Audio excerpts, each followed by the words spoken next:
Welcome to the San Antonio. I don't have a voice. I'm not gonna go. Welcome to the San Antonio Fancast. I'm tired. I had a long weekend. My voice is shot. Had a good time at the beach. Caught my first shark, so that was the thing I did. Thanks for the invite, my friend. Dude, thanks for the invite. You know what? I would invite you if you waited for me to introduce you. That's the big problem. So let's go around the horn. Yeah, we got the usual suspects. We got the full diamond here. We got Robert on first base. Robert, how are you? How have you been? I'm good. I'm doing well. I'm enjoying this rainy weather for some reason. It's kind of refreshing to be hot. Yeah, not humid. It's nice, right? Yeah, I like it. Actually dig it. Yeah, it wasn't that well. It didn't rain that much at the beach, but it did a little bit. And we got Rafa at second base. Rafa, how are you? Pretty good. How are you? Not doing bad. Hashtag what happens in Vegas goes onto the onto the league table for SAFC. We'll talk about that later. And Harry on third base. How are you doing impatiently? I'm not impatient. I'm just, I was waiting for the invite. It never came. So, hey. Oh, hey, Coach Cano. Look, it's right here. Prime spot. I never got the invite to Detroit, but anyway, let's continue on here. That's not true. That's not true. I got the invite to I don't know. We'll talk about that later. Anyway, so let's get into the episode. Let's get some SAFC now. First topic that we're going to go over is going to be Harry. First topic. Sorry, I'm hearing some background, so I'm trying to see if it's me or what. Yep. It's where you have to tell the listener, turn down your radio. So anyway, first topic is going to be that it would appear that Kai Koreniuk's 25-day contract was allowed to expire without offering an extension. It's very possible that he may get extended later on in the season. It's still open. He may still train with the team, but it would appear that his 25-day contract has expired without an extension. So he did have 2 appearances with SAFC before he did have an upper body injury. One was, I believe, against Phoenix, correct? And he had a couple shots in that one. And he had the Open Cup appearance against Nashville. And he had a couple shots in that one as well. Let's go around the horn real quick. Robert, how did you feel about so far the Kai Koreniuk experience with SAFC, knowing that his 25 days is up? I mean, honestly, not film on me. It was like kind of an incomplete. I mean, he played a little in the Open Cup. He had that one chance, didn't bury it. He had his, opportunity to kind of shine. But I mean, it is what it is. He didn't get much of a chance overall, to be honest. Rafa? Yeah, it's like for a report card, it's kind of like incomplete on him. I know he had those 2 appearances and then he got hurt. Maybe it was just like a test run to see how he fits in with the club. Right. Not only in the games but also at practice and stuff. If he was one to catch up to as far as learning the system, like Batista and Bailey. Who knows? Maybe they'll have him waiting. There might be, we mentioned earlier, negotiations for possible another 25-day contract or a permanent deal. We don't know yet, so we'll see. So I said, if he comes back, great. If not, good luck to him wherever he goes and plays. You bring up a good point. I do wonder what the USL CBA says about multiple 25-day contracts, or if you could just go to one and then you can get extended for the season. Harry, your thoughts on the Kai Koreniuk experience? I thought it was all right. It served a purpose. We needed some depth at the time that he came in, so he served that purpose. Obviously, with them bringing in Big Sam and Antonion, to me, that was kind of the writing on the wall. Even for Eric Hurtado, who was transferred to DC United, pending the injury to Justin Dillon, I just didn't see much time or much minutes for him. So I think it's good for him to get some film on, get used to the system, or get introduction to the system here, and hopefully he can land somewhere else if he doesn't sign with San Antonio, because he either, with the 25-day contracts, it's only one. You can't do multiple, like the 10 days in basketball for that here. So his time, at least right now, unless they sign him long term, which I think most of us would think is probably not very likely at this point with all the forwards we have. But 25 years old, he has potential, but he just needs to find that right system. I would agree, and that's definitely you brought up something there in your statement, your analysis that I want to pick up on as well is we're now full of forwards, and it's tough to get all of those forwards on the field at the same time, especially if you include that third forward position. That's kind of the hybrid midfield, the number 10, the midfield, and the forward that Hernandez or Loera or Pirano are going to take over, depending if they're in the typical 3-5-2 or if they're in that 4-4-2 that we saw in this past game that we will discuss as well. But it's going to be tough to get a lot of forwards in there. You have Tanny, you have Sam, you have Dylan, you have, there's a lot of forwards. And yeah, like you said, it's going to add Kamarni, Nico. So there's a lot of talent up there, and it was going to be tough to break the team anyway. And, stinks to have it that way, but at the same time, as a team, you go forward with your best. And another big thing is Kai may remain in training for now. And while SAFC waits on, kind of the situation with St. Louis City SC, with Minnesota United to see, because we have seen players that have been loaned from MLS to SAFC go straight back and get recalled. So who's to say Tanny doesn't get recalled? Who's to say Sam doesn't get recalled? So if that happens, perhaps Kai will get the call and he will get the extension for the rest of the season. And while we're talking about, having a lot of options in the forward pool, let's go to the injury report, to the injury list, because we don't have a lot of options anywhere else on the field because of injuries. Good Lord. So as we've seen reported, Mitch and Justin have been kind of rehabbing together. They've both been in training recently, which is a great sign. Mitch did have kind of a lower leg brace, so he's coming off of an injury, obviously. And Justin looks like he's coming back as well. Manley looks like he had, unfortunately, a setback in his recovery. We did see him for a game or two, and it looks like he's back on the injury list, which is not ideal.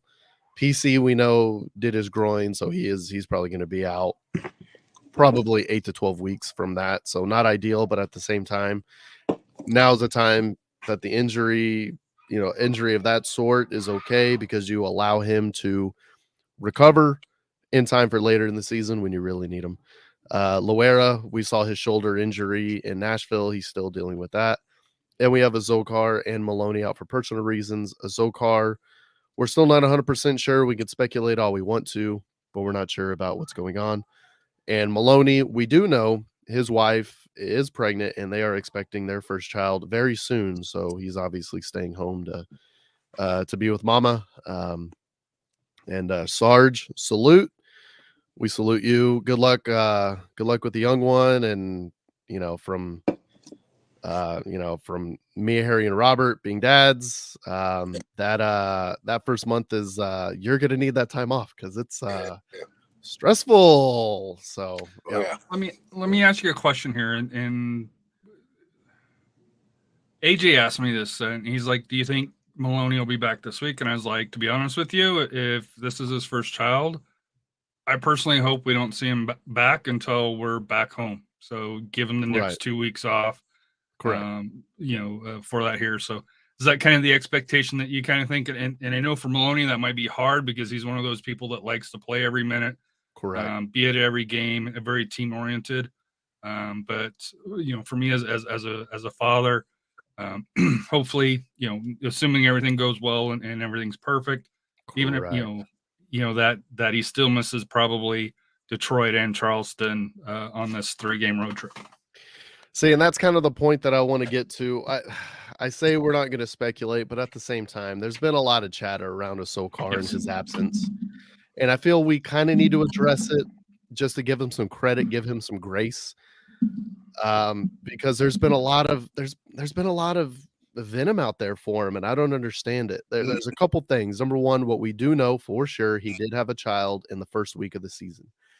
Number two, a fact that we know is that not all pregnancies and not all births and not all children's lives in the beginning go according to plan. Not every kid is 100% healthy. So you don't know what's going on there. You don't know what's going on with his family. Most likely it is a family issue. That's why he's staying home and he's going to training when he can. Yeah. So give him some grace, give the Sokar family some grace, and give them your prayers, because I'm sure if things were to go 100%, Peachy Keen, Avril Lavigne, he'd be going on the road trips and everything would be fine at this point. But the fact that he's not, just give him your prayers and hope for the best, and hope it is something that we're going to find out is ridiculous, and hope it's not something more serious that it most likely is. Same thing, we're going to kind of go with Maloney. I do agree with you. I don't think he should really be around the team for that first month. And that's just with, the typical sicknesses that go through teams. You don't want to bring that home to mama. You don't want to bring that home to the baby. So I don't think he should be just on the bonding aspect of it. And the bonding. I mean, we're a different time now where right. Dad should be at home with mom for at least the first couple of weeks, if you can afford to do it. Let me.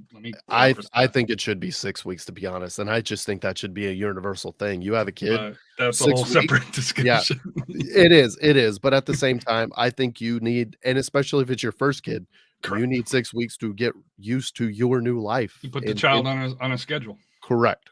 So, but that's what I feel is that from the kid's birthday, it should be 6 weeks.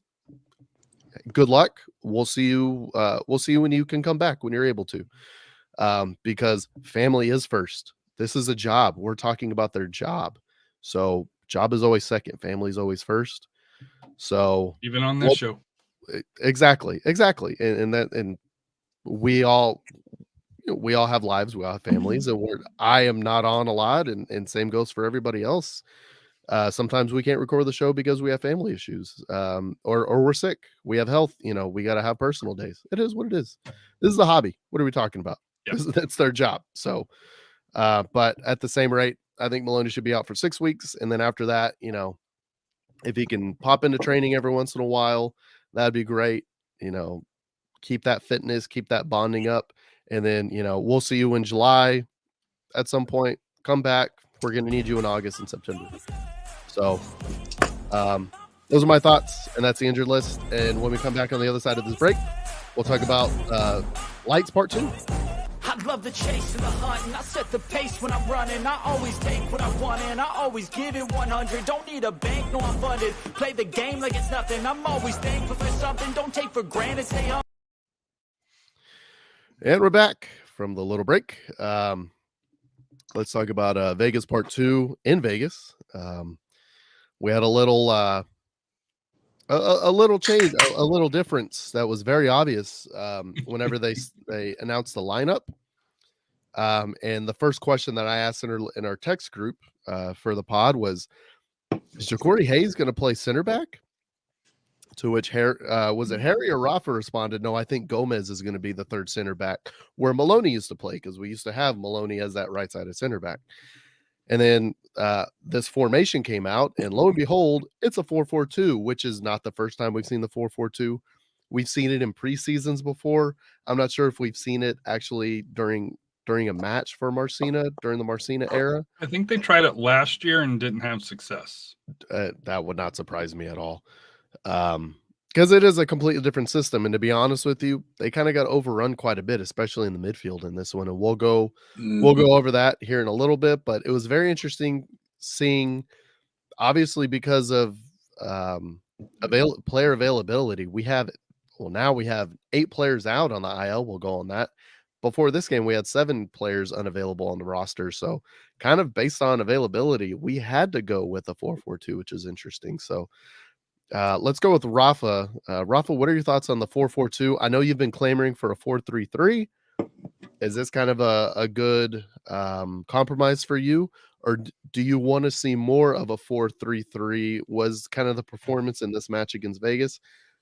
We'll go over what you feel about it, but how do you feel about the 4-4-2 versus the 3-5-2 that we normally see? You're on mute. I think it's a lack. It was just a necessity to do it. But the one thing I think I said we could have played, maybe we could have probably still played a 3-back, maybe Bailey, because he does have experience playing as a defender. Pair him up with Batista and Garcia, and still kind of keep that 3-5-2. I rather play a 3-4-3.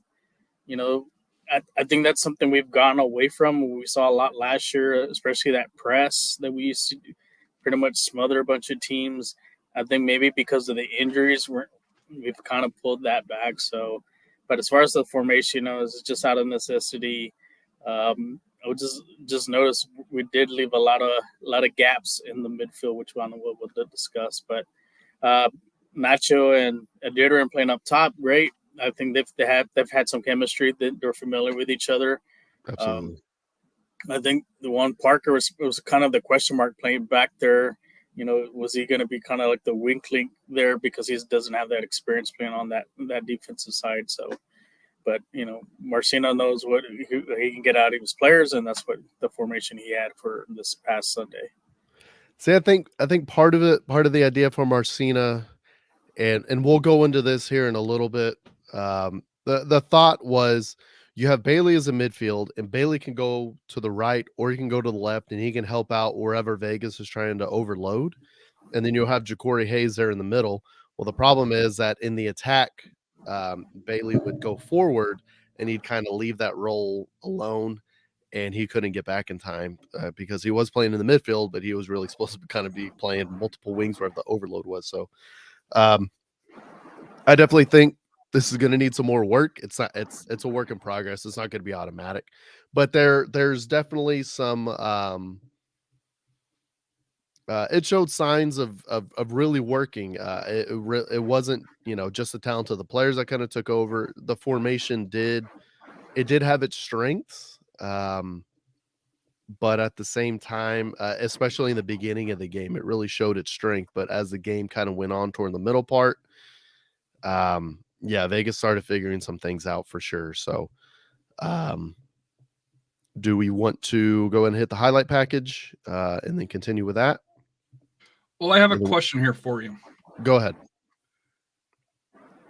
And Rafa and I kind of touched a little bit on this at the beginning. And Jonathan Check put out this tweet here. As of halftime, it wasn't quite a 4-4-2. Batista getting forward a little bit. Smith not getting as far forward as other attackers looks a little bit weird for that here. To me, we were looking at a 4-4-2, and we'll get into the highlight package here. But I think when we look at the goals here, my thinking is, do you think it was smart for them to start Hansen and Kamari Smith out on the side as opposed to having Pirano or Hernandez? So I think the thought of it, and like I said, that's kind of going into it. So we will talk about kind of the thought about it. Go ahead and go back to the average positions, and I'll tell you what to look for. And this is kind of where I think the ideal was. It didn't show itself, and I know we'll probably go over the John Morsley, the USL Tactics video. Yeah, I've got it queued up here. But what I think happened, Batista typically comes out, and he normally does that, and he does that really to intercept the ball early. And you had Parker out there. The issue with Parker out there, and why you had Zico and like I said, you had Ja'Cory as a midfield, is so Zico can kind of go help out on the wings, which meant that Nacho, and so Camardi was kind of a forward, but then he should come back on the wing in defense. So he would kind of be, that outside player, but not completely like a fullback. But Zico was there to kind of help the fullbacks, and Ja'Cory was really supposed to be there manning the midfield. Well, unfortunately, Ja'Cory got ran over a lot just because his positioning, he wasn't used to the system. Whenever he'd position himself, there was space in between the lines. There's space between him and the center backs, and Vegas would really occupy that space. If you see the 9 there, the 9 for Vegas, the 9 for Vegas was constantly on Ja'Cory Hayes' shoulder. So whenever you had that 9 on Ja'Cory Hayes' shoulder, Ja'Cory Hayes kind of only had to go. He found himself man marking the 9 a lot, which left Preston, the number 8 for Vegas there. It would allow him to go one-on-one with the left back. And that was basically what Vegas had learned and the coach had learned about the SAFC system, because they did later on in the game in San Antonio, they kind of went with that 4-4-2 with that little hybrid system that they had. They had a very similar thing when they were chasing the winner, when it was drawn and San Antonio's trying to win the game there in San Antonio. They kind of looked at what happened and they were attacking it. That's why you have the 4 and you have number 8 for Vegas occupying that same space, because they're both trying to go against that isolated left back because they saw something there. So that's going to be something interesting for Marcina to figure out, because that was, a feature and a bug of the system, is that you kind of left your left back isolated, and it's going to be even more of an issue now that Parker is out. And so your only left back really is Bailey. That's going to have to be out there. So we'll figure out what happens against Charleston. But it's, squad keeps getting thinner. So we'll figure it out. Go ahead with the highlights. This is courtesy of YouTube and USL Championship, and Vegas and San Antonio FC.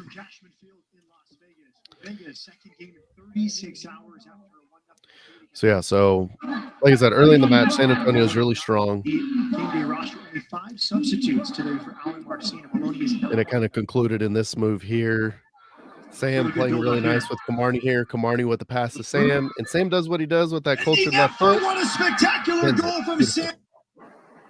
And this is what I mean by Camarney was that third forward, because he's there playing. Yes, he left that left wing kind of isolated, but like I said, that's a feature of the system, is for him to be that third forward. And so if you can have Camarney, if you can have Sam, and in this case it was Nico was a winger, but in this case you had Nacho being a hold up. If you have those 3 together, they played really well together. The issue is that left side that you kind of need to cover. So we'll see how Marcina figures that one out. So let's continue. Springs and Miami FC both lead the division with 4 apiece. And pause real quick. So this is going to lead to the goal. So here's the issue. Go back like 2 seconds. So this all starts off with Camarney losing the ball, and he fails to track back when he lost the ball. At the same time, you have Zico. Zico's also way too forward. If you look at where Ja'Cory is, Zico's right here. Correct. Ja'Cory is about where he needs to be, and Zico needs to be back where Ja'Cory is. So Zico should have been over here too, though, right? That's what I'm saying. He needs to be next to Ja'Cory back there, not next to Camarney. So Camarney goes forward, and Zico follows him, and that's the issue. So you have your left-sided and right-sided players that are in the exact same space, and that's kind of where this leads up to. Camarney gives up the ball very cheaply, but look at the space. Look at the space. Yeah, but isn't Smith because you got Hansen here and Smith here? Like I said, Camarney is supposed to be that third forward. He is playing a role of that third forward, and Zico's supposed to be back, and he's supposed to help out with that wing. And he came up as well in the attack along with Camarney, but when Camarney gives up the ball, they're both not occupying that space, and there's all the space in the world. And this is what Vegas was looking for, and it's exactly what they got. Continue. It almost reminds me of classic SAFC, like offense off defense. This is exactly what we do to other people in reverse. So to me, I noticed the back 4 was kind of straight here, but it's a hell of a through ball. It's an offside trap. It's a flat back forward. That's an offside trap they're trying to roll with, but the problem is that they're too narrow. They're too narrow, and Preston's is allowed to go around them. Parker kind of took a bad angle on that. Parker took a bad angle, and he needs to be right there, shoulder to shoulder with Preston, and he gives him way too much space. So, and Preston's fast. Parker's not that fast, and that's what happens with kind of young players. They're going to take a bad angle, and they're not going to be up on the marker. But to give Vegas credit, that was a great through ball, and that through ball is what set it up. It was, and it was because of the space that San Antonio left behind, and they took advantage of kind of poor play by SAFC.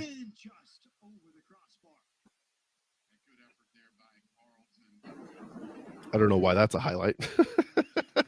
There really wasn't a whole lot more. Fair enough. And then here's the Shannon Gomez clearance off the line. Once again. And it's saved by Far. Oh no, that was the far. That's right. Yeah, that's how they got their first goal. Once again, Batista gets completely done in the corner there, but at the same time, he really has no help because Parker is so forward. Right inside the 6, swatted away by Jordan Farr. What a save by Jordan! Vegas is camped out in the penalty area. The offside flag comes up.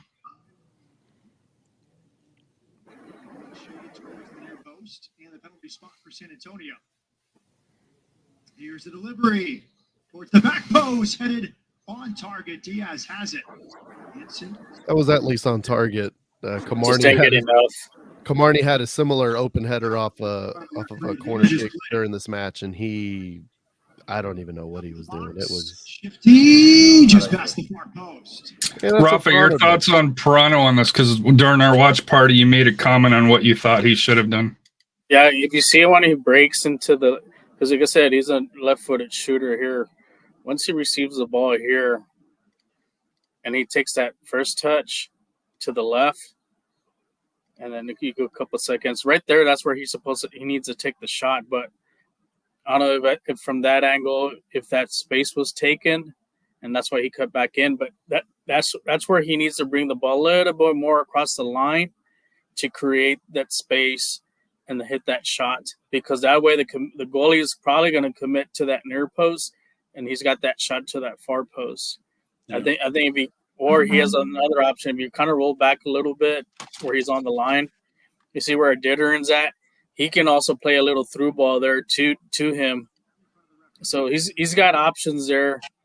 You see right there, he's got the ball. See how the defender in front of Ditteren, he's already kind of keying on Pirano. So if he kind of commits a little bit more, he can actually play that little through ball, and Ditteren's right there, just scores that one. Yeah, because when he cuts it back, he pushes it into 4 defenders. Look at that now. So because at least, like I said, where Sam is at, he's got that's Kamarni. Yeah. Well, Kamarni, is that Kamarni or Sam? Yeah, no, Kamarni's here. Sam's over here. He could have. Okay, yeah, Kamarni. Sorry, I couldn't see the number, but yeah, Kamarni is right there. A little through ball there. He's got an open shot right there in the net. Yeah. But that gives up, like I said, Pirano can do options there. He can take that shot outside the 18, and if that defender commits inside to him, he can lay the ball there. I think that's what we need to see more from him. And that way, we'll see if those defenders either back. If you back away, he's gonna score goals. But if you let him, if he comes up, you're gonna say, "Well, we'll have some space to feed the ball into that six box area." And look at the respect; like they all press up as soon as he gets the ball. They're like, you could say they're swarming him. That's it, taking the pressure off of him. So, not a bad shot, but he still gets a really good shot off, and it did not miss by much. So we've seen that goal before by Christian. So, and here's Hernandez. This was pretty impressive. Yeah, that was a very impressive shot. And yes, it was kind of. Here's the thing why I think that's even more impressive than than what meets the eye, is that Pirano did this exact same thing a week ago to the same goalkeeper. And so it's obvious that whenever that goalkeeper sets up, that's should have paused it. Anyway, we'll talk about that one here in a little bit. But the goalkeeper's cheating to that post. He cheats to that post before that free kick is taken by Hernandez, and Hernandez still almost scores it with that pace. So that was very impressive. And watching this game, Hernandez is definitely he's getting more into form, and he looked a lot better in this match as well. The keeper was beaten on that one. If he places that on the upper right corner, it's in. It was a hell of a shot. And the keeper was cheating that way. That's the crazy part. And then here's everything that we need right here. Sam Adeniran, kind of a hope ball. Tani. Let Tanny find it. Go ahead, goal for San Antonio FC. Oh, yeah. Off the bench. His first goal. First San Antonio Tanny's FC. first touch as an SAFC player. Netted. Unbelievable Give the finish. visitors the lead in Vegas. We watched it like 2 more times. Unbelievable finish. And just It how he was so bodies sweet. Yeah. how he bodies 98 for Vegas. Just perfect positioning, bodies him. He bullied him. Just completely, just big brothered him. Absolutely. Yeah. Just that finish. Yeah, that's the perfect reaction. That's exactly what you should do. Like I said, Rex was calling that goalkeeper a rotten banana the entire time. Game in San Antonio. So That's fair enough. but unbelievable finish by Taney there. And that's the hope ball from Sam. Sam coming into the midfield to help out a little bit. Just give the hope ball to Taney and let Taney run on it. So I'm excited to see his future with SAFC. Hopefully he gets to stay for the entire season. We'll see. But man, that's a really nice debut right there. And Sam with the goal and an assist lands himself on the team of the week.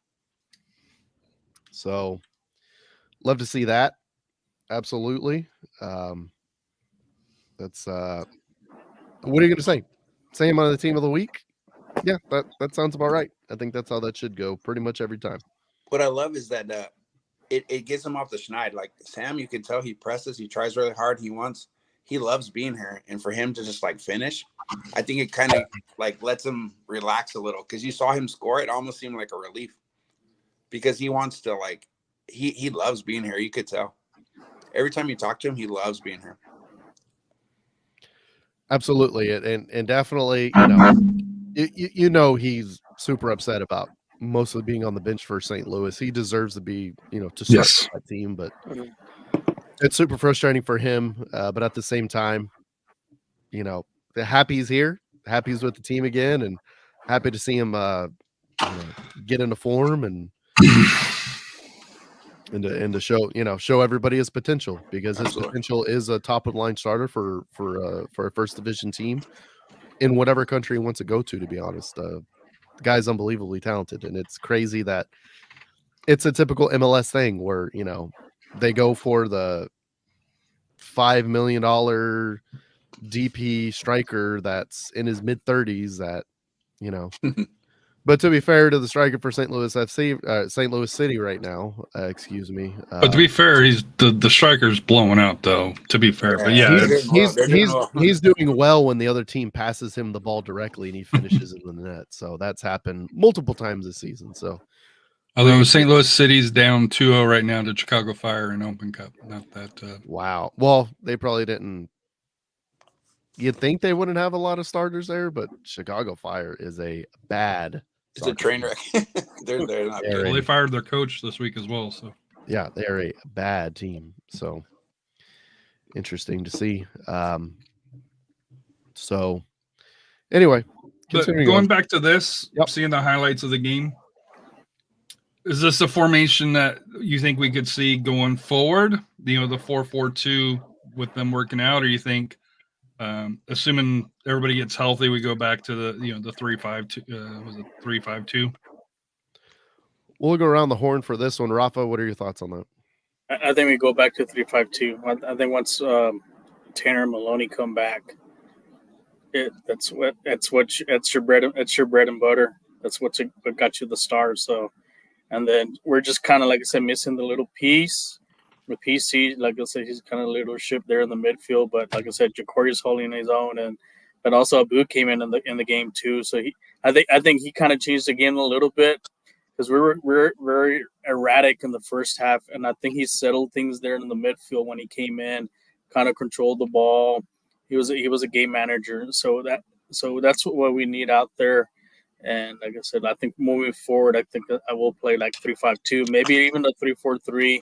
I like to go back to pressing teams up, their defenses like we used to, I think probably we can't do that because of the injuries, but I think sooner or later we're going to get back to that because now we have the depth now with those forwards to in any combination that we can do. We can have Nikos, Aditter, and Antonion up front. Imagine those three facing those three. Kind of pick your poison there. Robert, your thoughts, because you haven't really said a whole lot. Kind of your thoughts on the game and just the formation.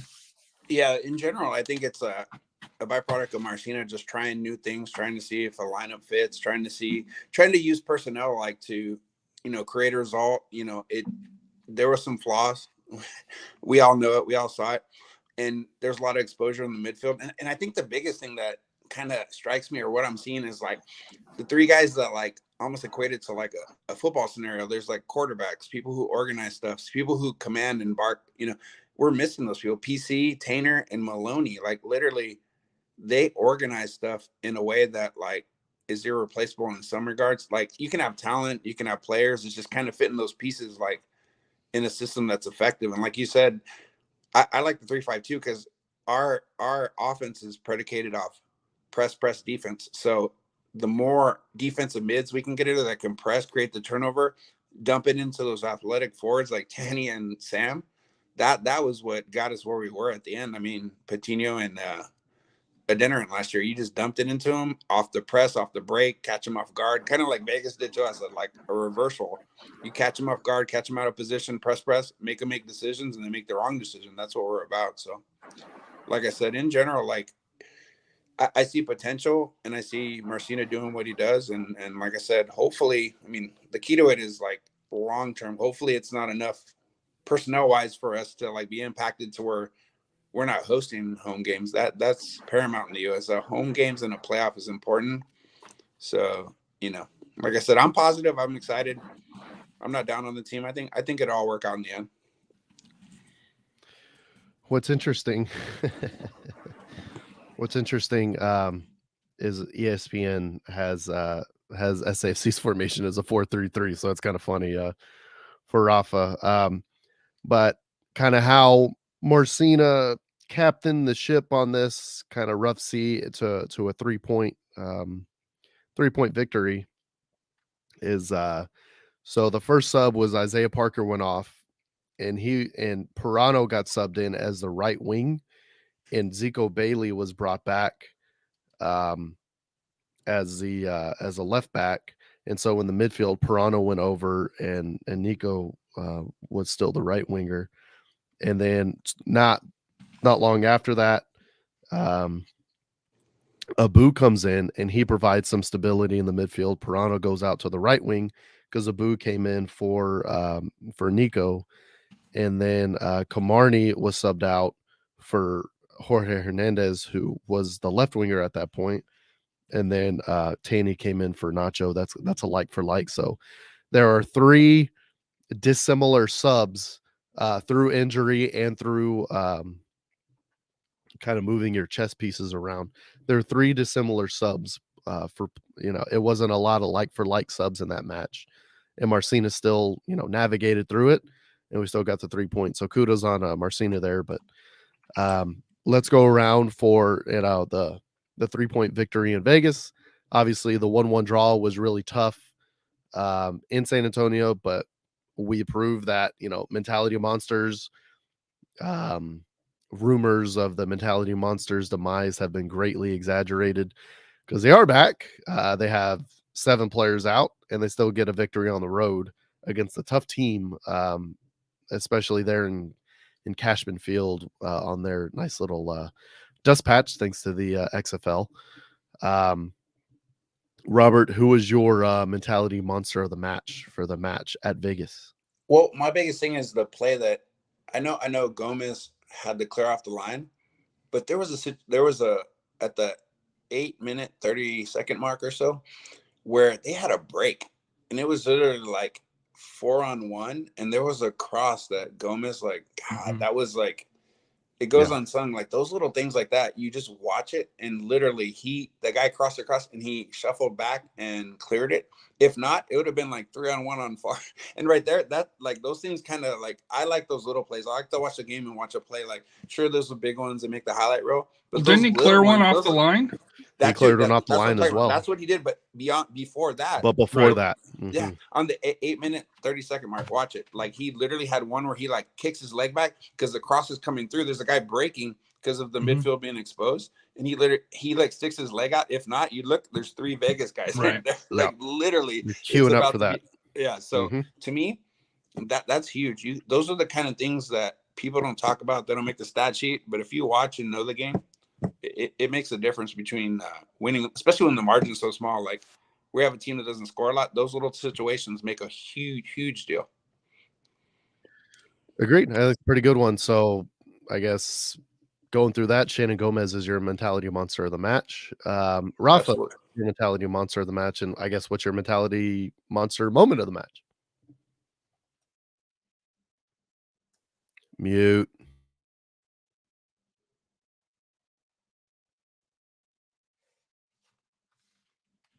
You're on mute. I have Sam Adederin as the mentality monster for the game. That's twice. Freak two. So that technical difficulties, but yeah, I think Sam really worked hard in this game. You can notice he was hustling for balls. So I think scoring that goal kind of got that monkey off his back a little bit to get it, and hopefully that'll start the avalanche of goals coming up these next few games and so forth. And he did carry a lot of the weight on the up front in the attack. So he's my mentality monster of the match. And then as far as the game, I guess for the moments of some of those saves by far, that one save there, that punch out, that was going into it, and he was able. That was a key moment there because we were kind of holding on a thread, and he was able to make some key saves to keep us in the game.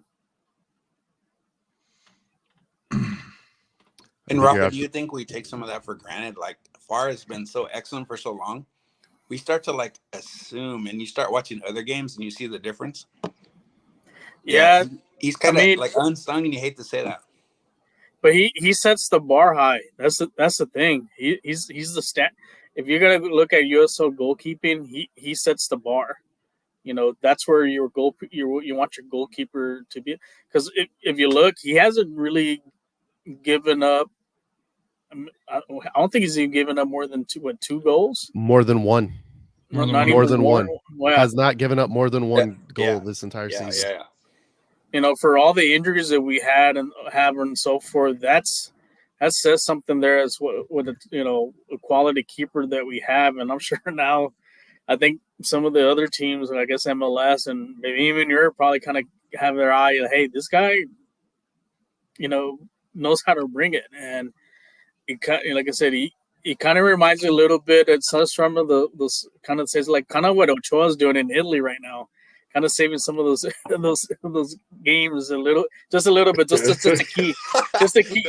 You may not of the Mezzo games, but what he's doing with his Italian team. But some of the key things he does, like the moments that he has to step up, to carry, because he does sometimes carry the defense.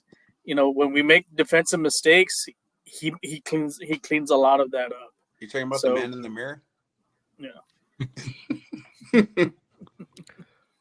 So my mentality monster of the match, I'm going to go with Zico Bailey. When you look at his stats, I don't think he stands out, but to me, just the hustle that he has, the flexibility that he had on this game here. I know we're going to get to USL Tactics John's comments here in a minute here, where he said that he was on an island, but. For that. And then my mentality monsters of the moment of the match, I'm going to give it to Alan Marcina. Him bringing in new coach Victor Lungchuk to be his yellow card accumulator for that here. I know we said that kind of in our chat, and I've seen it on the social media. that's pretty smart, being able to kind of spread out those yellow cards and still, still be able to get the point across to the fourth official and to to the officials here. So, kind of in a light way, Coach Marcina, like I said here, thinking outside of the box on bringing in a guy to collect yellows, back-to-back yellow. Although this match, Victor got a card and so did Allen at the same time here. So the ref bought it this time, but hey, you still got to give him credit for trying and saving those yellows. Yeah, mentality monster of the match is definitely not my hamstring because I just got a Charlie horse right now. Let's see. Hashtag I'm old. Lower body injury, buddy. That is that's correct. That is lower body injury. Oh, buddy. Anyway, so my moment of the match is definitely going to be, what are you going to talk about? It's the Shannon Gomez clearance off the line. That was unbelievable. And Shannon, and a big reason why I really give it to him is he did have that moment against Nashville. That one little lapse in concentration that kind of cost the game. And then he was going to go back, and instead of having that quicksand moment in the game and just letting, what if I do it again? What if I do it again? He dominates in this match, and there you go. Perfect. Add me to the list. That's 9. Perfect. But no, he could have, kind of gone through it and been like, oh, here we go again. No, he dominated in this match, and he did really well. And he probably saved 2 or 3 goals, to be honest with you, with this play. So Shannon Gomez is going to have my moment, and he's going to be my mentality monster of the match for that. Absolutely. He did really well. At the same time, we do, I guess, need to reiterate that Parker is hurt. He did come off before halftime. He couldn't even make it, to halftime. So not ideal. So add another one to the IL. And when we come back, we'll talk about SAFC's match against Charleston.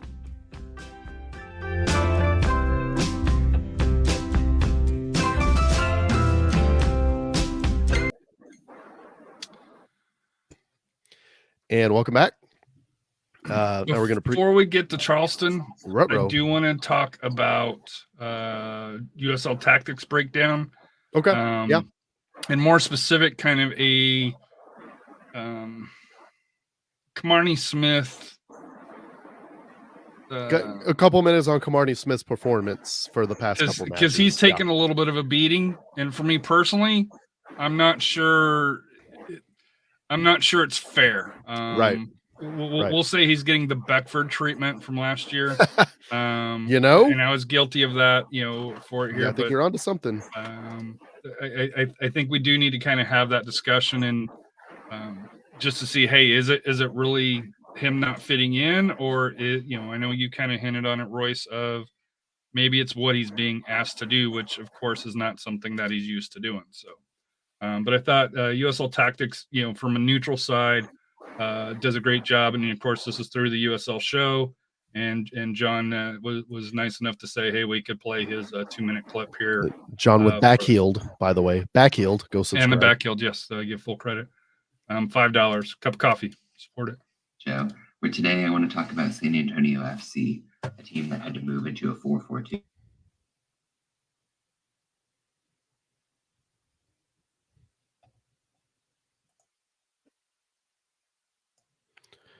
Harry, you can't go on mute.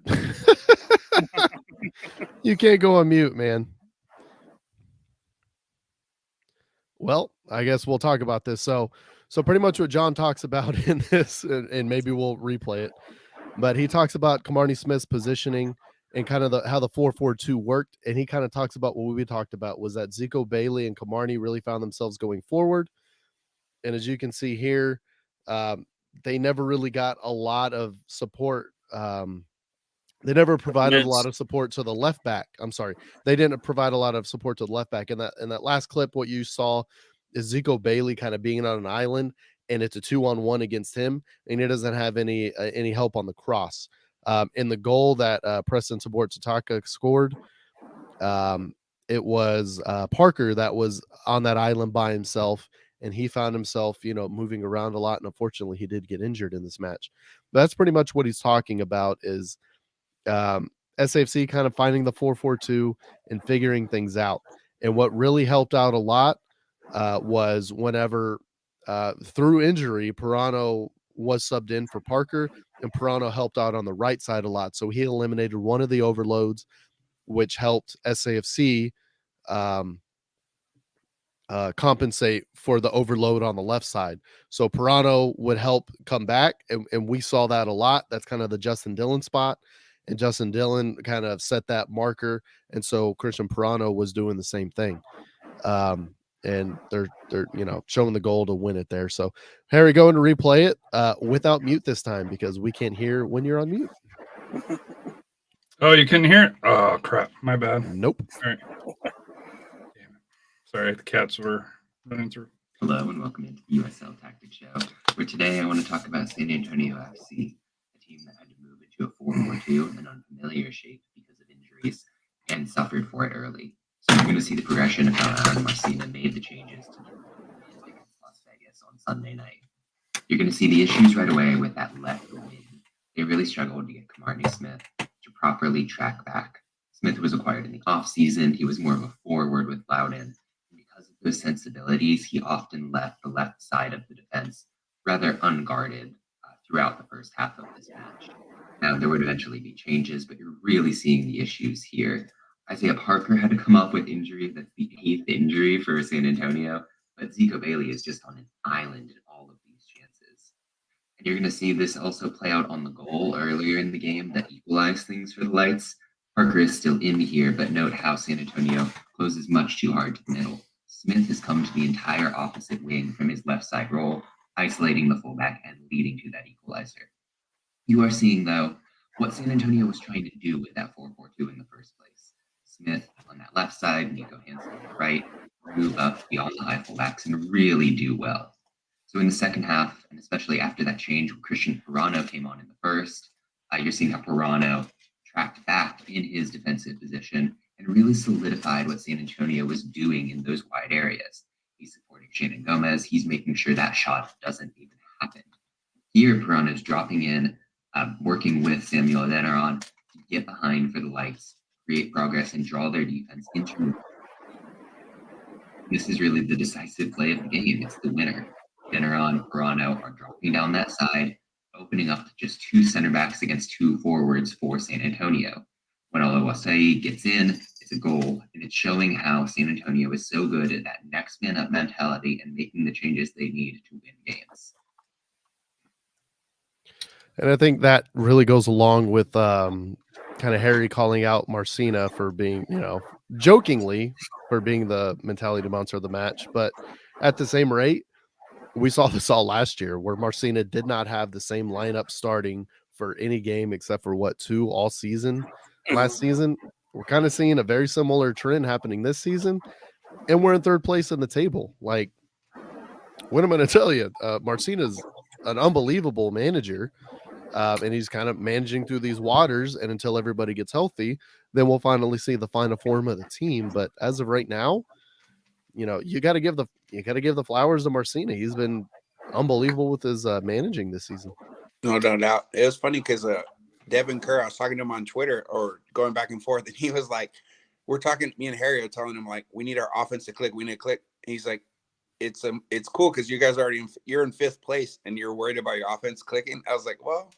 Now you think about it, I was like, okay, I get it. Yeah, like some teams would die to be in that position constantly, and for us to be nitpicking those small things, you're right. Marcina, he makes it happen. Like I trust him. Like when you see those formation changes, you're like, I don't know if this is gonna work, but you gotta trust him. Like he's tinkering, he's trying. So you gotta give him credit for sure. So here's my thing here is we saw it on social media. We even saw it in our little watch party that we had, on Saturday with the core group of us. Camarney Smith, fair or unfair being criticized? Rafa, go and take that one. I think he's just being played out of position, and I think that's where he's getting the unfair criticism. I think he's more of a straightforward, and like I said, I think they're asking him to play roles that he's probably not comfortable with.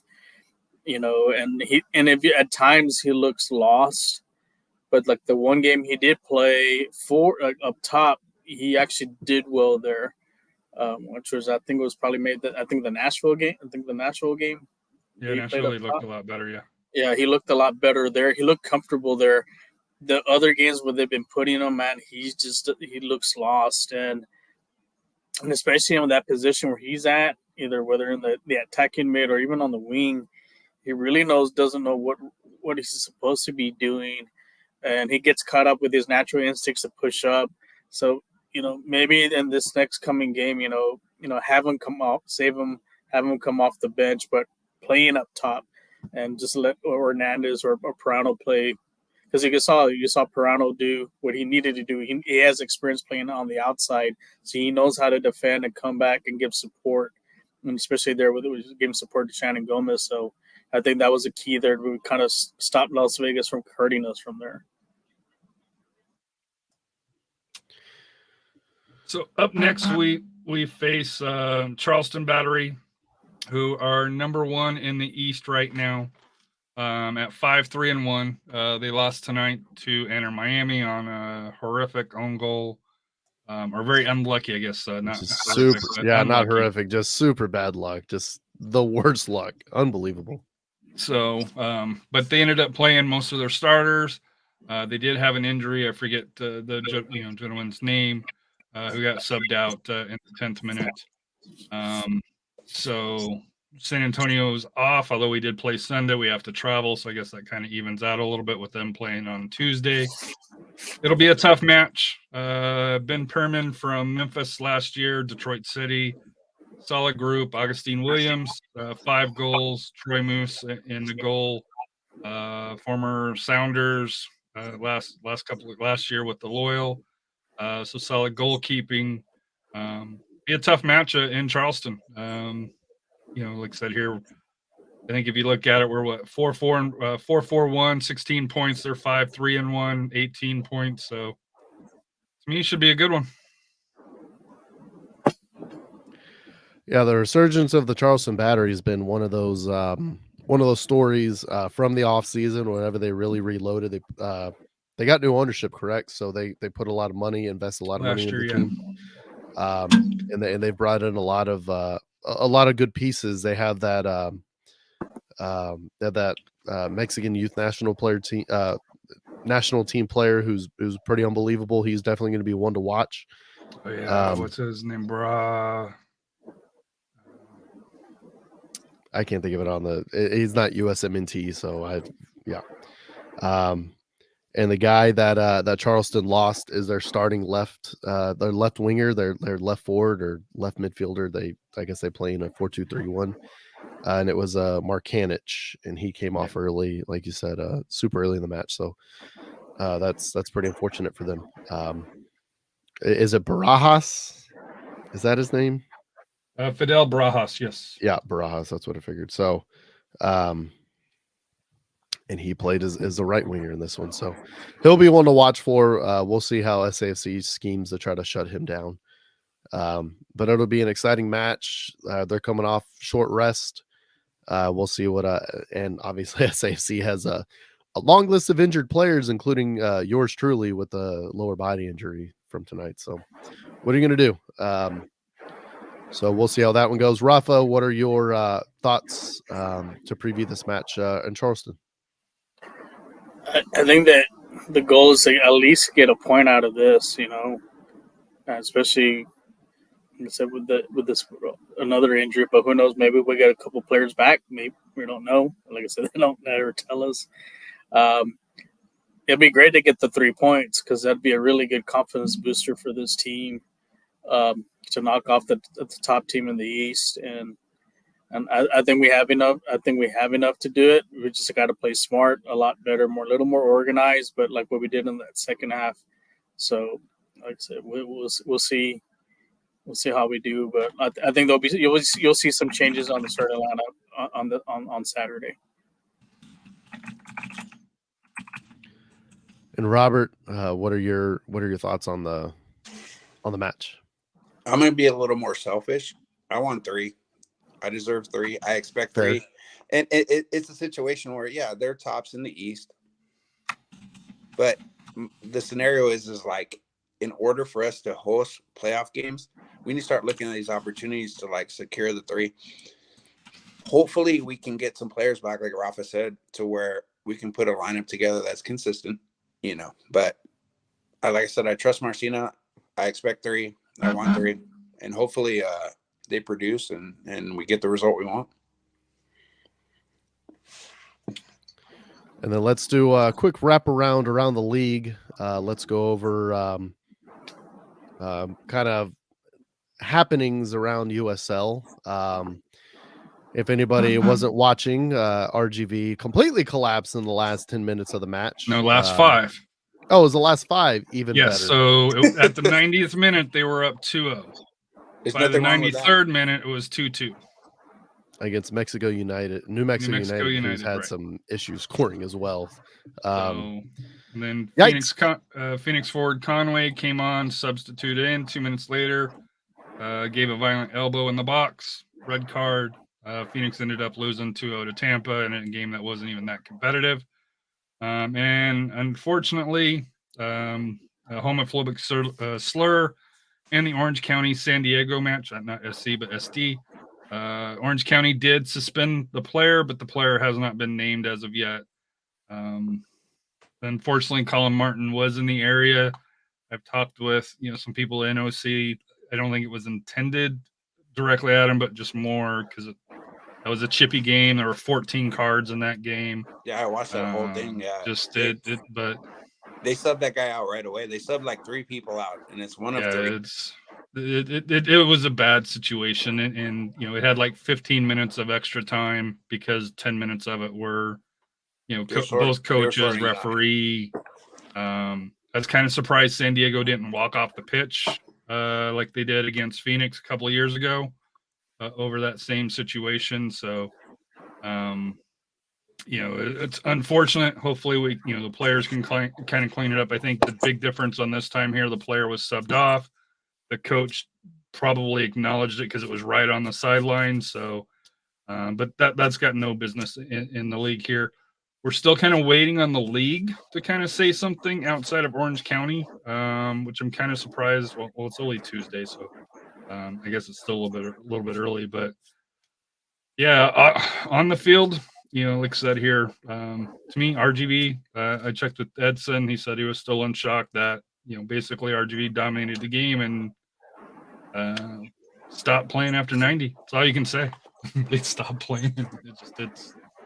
They gave up back-to-back goals, and lucky they walked away with the 3 points. But with 1 point, they're with the 1 point. Yeah. The other news, and like I said, I wanted to go into more detail, but we're running short on time. Jake Edwards has been replaced by Paul McDonough, who's very questionable. Was banned by MLS. He was the person in charge of Inter Miami getting 4 DPs. Also, from reports with Carter Kishner, did not do well in Orlando City. So we'll have to see. Jake was well liked, had a good plan. So we'll have to see the direction that Paul and there's been a lot of changes in USL headquarters this year, which I don't know if that's good or bad. I guess time will tell. Time will tell. And hey, at least it's not from New Jersey, right? So we don't have to talk about the whole U.S. soccer issue. So then the final topic is the. Yep. And it's a big one. SAFC Pro Academy enters an agreement with Lone Star SC, who is an Austin club soccer organization, which is very interesting. It does a couple things for SAFC that I will speak on, and then we'll throw it around the horn to see everybody else's thoughts. But 2 things that this does for SAFC Pro Academy, it enters them into an agreement with an organization that has a girls system. Mm-hmm. So they immediately enter into something with some infrastructure to go towards a women's team, which is interesting to see if they capitalize on that. So that's interesting to watch out for.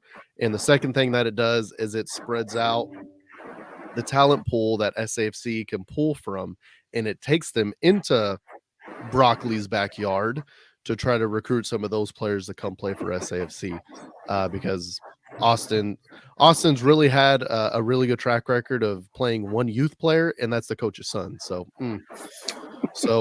we'll see what happens with that.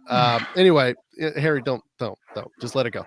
Rafa, what are your thoughts on this? You have really your ear to the ground with the youth soccer around the state. So I'm really interested to hear how you feel about this new organizational agreement with SAFC Pro Academy and Lone Star SC. I think this is a good one for them. For us, it's we have a proven track record as far as developing players. And look at some of the players that they're playing at, whether MLS, but we got some that are playing overseas. And I think that's maybe what attracted Lone Star, which, like I said, Lone Star is one of the big clubs here in the state. And like I said, they were here in San Antonio. Like I said, now probably coming back. So they do well. Like I said, I know they do well in Austin. I think also, if you remember, like Classic League is part of Austin FC. So maybe this is a little counter for that. It is a counter. That's exactly what it is. So good for SAFC. And there's other things, like are they going to allow the players to play in high school and this and that, blah, blah, blah. Until, we've been hearing from sources, whatever. Yeah. We've been hearing from people pulling stuff out of their asses. Yeah. So until SAFC addresses that, as far as as far as affecting any high school players, I think they'll let them play. I mean, if you watch like the 50-50 podcast on the last episode with the Solano player, she plays with FC Dallas, so they're allowing her to play, high school. So I think they'll do that. I think they'll allow that here. I don't see a problem with that because we want to showcase our athletes. I think that's one way to SAFC can showcase their athletes, not only with the club, right, at the club level, but also with the schools where they represent here in San Antonio. So you want to make San Antonio shine and so forth. Yeah, it's just people that support that other team trying to throw shade on something they have no idea anything about. That's basically what's happening there. Robert, what are your thoughts on this agreement? I mean, the big thing is exposure. It's getting us into expanding markets, like getting us out there, and the big thing is like exposure, becoming like almost like a big club. Like it can only lead to like success, like with the attracting players. Like you come here, there's a situation where you can go beyond this. We can promote you. We can get you into different. What do you want to do? We'll put you in different arenas. We'll put you in different like situations where if you want your career to go this way, that way, it's flexibility. And the women's thing is exciting because, like I enjoy the Antonians, and if they brought a team into Toyota Field, I'd be on board. Season tickets, it'd be fun. I love it. I would totally be in. My daughter, my kids, they love the Antonians. They love the experience, and I'd be on board. More soccer, the better. Robert, and also following on that on the high school level with the girls, they're going to get a higher level of play because one of the things the high school, especially the San Antonio teams, they've kind of fallen behind a little bit from the Austin and the Dallas area. I think that's going to be a big benefit having those teams and playing better competition so far. So maybe we'll see some of our high school teams go further, deeper, finally get into the state playoffs. Like I know we had a couple of them here, but like I said, I think that's going to help out. And, we really do need to promote the women's game here, especially down all the way to the youth level. And kudos to this. So this is going to be kind of grassroots for San Antonio. Absolutely. More soccer, the better. Bring it on. 100%. Harry, your thoughts? So I probably, like most SAFC fans, was like, what are we doing partnering with Lone Star in Austin? I have a good friend that I work with on the Texas Ring of Fire. He's actually a Lone Star coach. I was under the assumption that Lone Star was affiliated with Austin FC, but they're not. So this, to me, and Rafa nailed it, this is the counter to Classic Elites going to Austin FC through there. Plus, Austin FC was poaching coaches from Lone Star. And players, obviously, and they've famously well. Leo Torres is an Austin FC 2 player. So, and he is. But that's professional. He's not getting time still. But I'm saying the precedent is there. So, and this is what's going to happen with the territory. There's only so much territory between Austin and San Antonio, I guess. I think So- Lone Star liked the fact that I think the big shining moment for us is Jose Gallegos. And I think that's what they presented. I think the Lone Star said, look, we have players playing in Europe. It's an easier track than maybe coming up to the MLS and so forth. And I think Lone Star bought into that, and it's great because, like I say, they can play either in Denmark or maybe, like I said, Pirano ended up going to Europe and so forth. So we have the track record and so forth. We have 3 players that have played in San Antonio FC that have gone overseas. That's Ethan Bryant, played in the Belgian leagues. Mm-hmm. Obviously, you had Pirano go to the Portuguese top league, and you have Jose Gallegos doing well in the second division in Denmark. They call him Messi over there. So let's not let's not let's calm it down, but at the same time, let's pump that up a little bit. It's about promoting the neat. brand. It's about pushing the brand. I've got 2 more points on this. But that's it. go ahead. The path. Rafa took my point, but that's it. Is that the path from USL to Europe is so much easier and so much more defined through what's happened than it is from MLS. So it's a lot easier if a kid's like, I want to go overseas and play in the Champions League. Well, buddy, here's a USL, and it's a lot easier to get there. At the same time, the precedent's there, and SAFC has purchased a player from Belgium. So, I mean, the USL to Europe connection is 100% there. And it's established and it's exciting. And obviously clubs with the kids that have that aspiration are going to come over to that. Harry, your 2 points. So I got 2 more points. One, I don't think people understand how far Lone Star goes.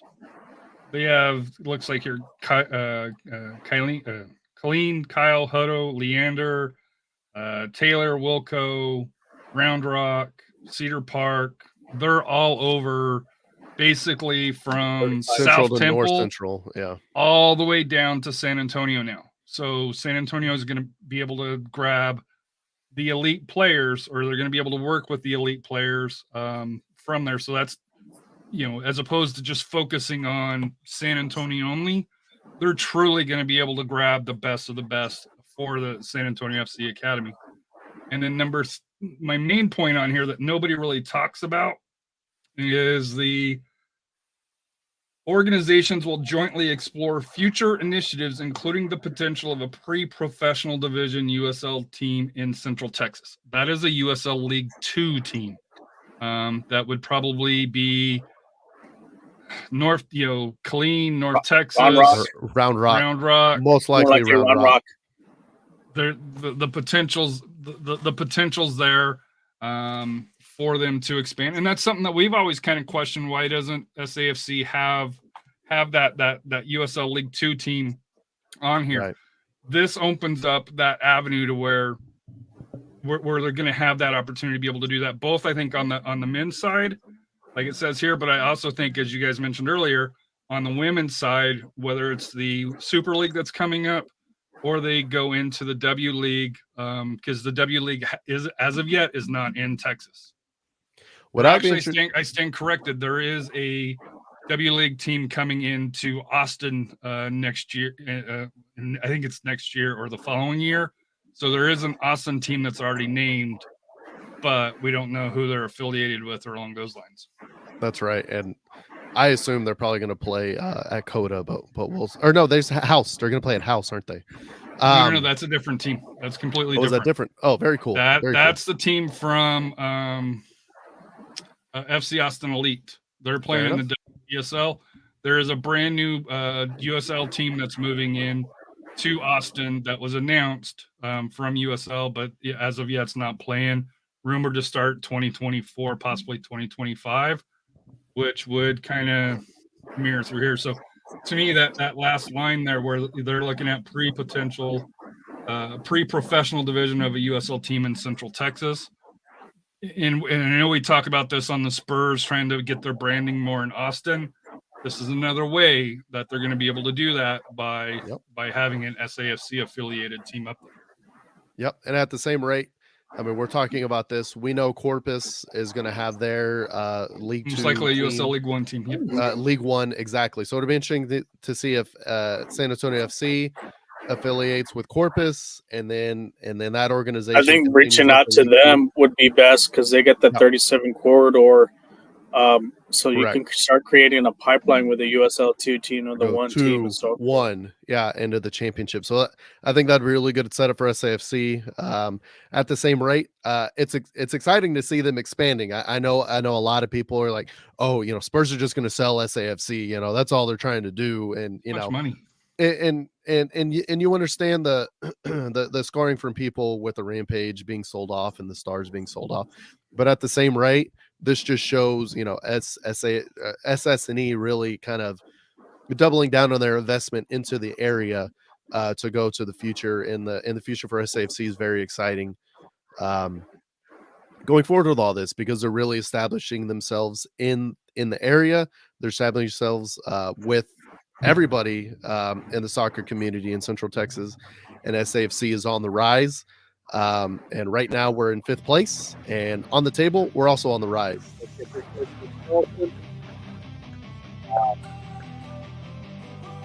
Matt, thanks for joining us tonight. Hopefully you made it through the whole thing. Let's go through. Well, we got to do final thoughts. All right, we'll go through final thoughts real quick. Rafa, your final thought. Just final thought. I know with Mother's Day coming up, so happy Mother's Day to everyone out there. To all there, and also special shout out to my uncle George. He had a recent surgery, cancer free. God bless him. Hopefully, get to see you soon. Very cool, Harry. Your final thought.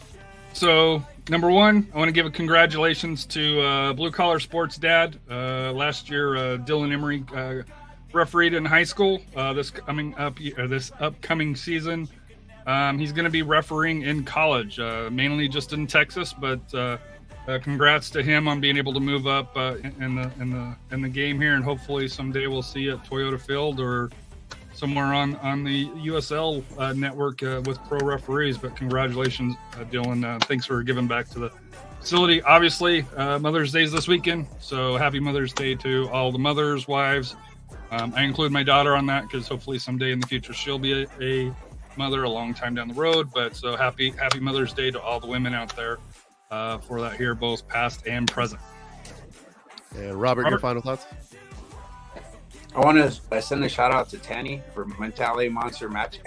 We didn't give him credit. We kind of bypassed it. That goal, spectacular. Bully everyone. Don't bully everybody, but bully people on the field. But like the big thing is like Skull Vikings. Harry, let's go. And the last thing is XFL Championship. I'll be there, tailgate. If you're interested, anyone, go. It's going to be fun. It's been great. Celebrate football, celebrate local, and happy Mother's Day to everybody. Hey, you see a winner, right? Because I don't think the Brahmas won in San Antonio, right? No, but they tried really hard. Kind of like the Broncos. Like your Vikings, right? like the Broncos. No, sir. Like the Cardinals, right? To circle the Royce's team, the Cardinals, they're kind of having a rough year, now. Cardinals. Just catching strays. Catching strays out here. Catching strays. Anyway, my final thoughts. Happy Mother's Day, especially to my wife, my mom, my sister. Happy Mother's Day to all the mothers out there in SAFC Nation. And more importantly, Marcina Nation. Salute, Coach Marcina. Let's go. Let's go show the Mentality Monsters are back. Let's get those 3 points in Charleston. Let's go, boys. Thanks for joining us. What's Life Without Goals? Good night. We'll see you.